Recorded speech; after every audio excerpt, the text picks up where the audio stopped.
So tonight I wanted to tell you a little bit about me that you probably don't know.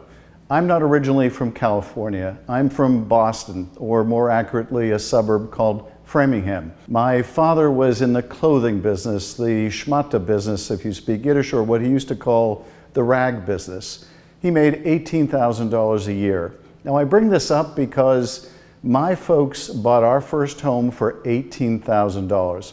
You could buy a home for the annual income of a clothing salesman. You couldn't possibly do anything like it today.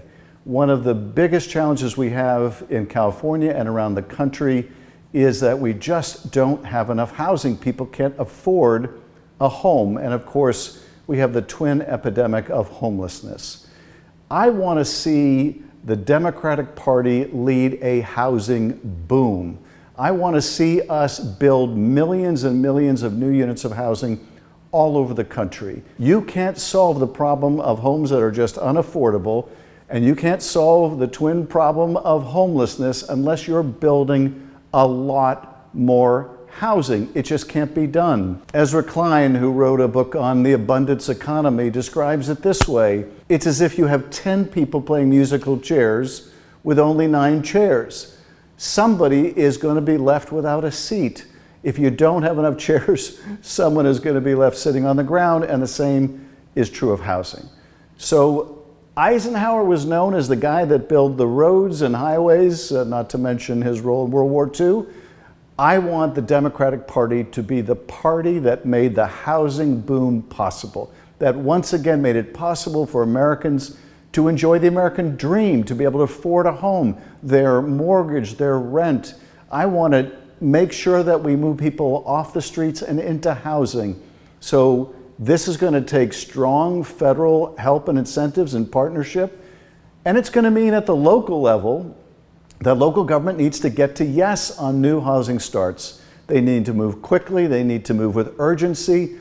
This has been a problem years and years in the making. We haven't been building enough housing each year. There have been too many obstacles, too many costs. We need to change that. So what is the Trump administration and Republicans' view on housing? Well, they just released their budget, and their budget would cut federal participation in housing, federal assistance to housing by 40%. So if there were 10 chairs, now they're going to be just 6. You're going to see, if this budget goes through, lots and lots of people, more people out on the streets, living in the streets. And they want people who are chronically homeless that have been placed in shelter to find a way on their own after 2 years, or they're out of luck. Well, that's going to simply move people from shelter into the street. That's going to move the country in the absolute wrong direction. In particular, their budget would cut community development block grants. These are grants that help cities and counties partner with the developers to build more affordable housing.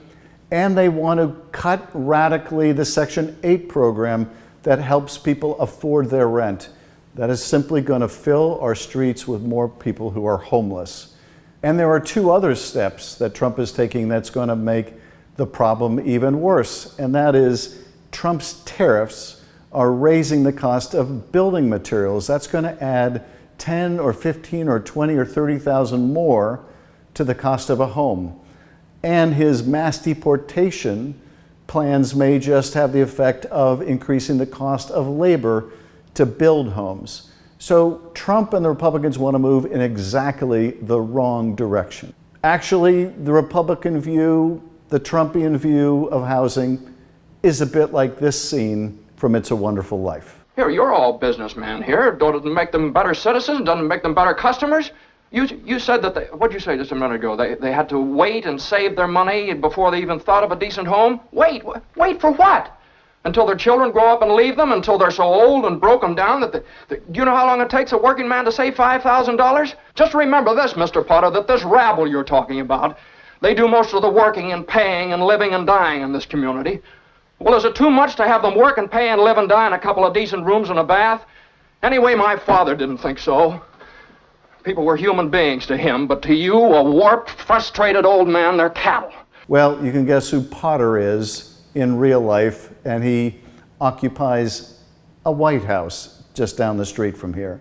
The answer isn't more Potters or Pottervilles. The answer is building a lot more quality, affordable homes so that people can afford their rent and mortgage, young people can see a future for themselves in their own home, so young people can enjoy a quality of life that their parents enjoyed. Let's be the party of the next housing boom in America.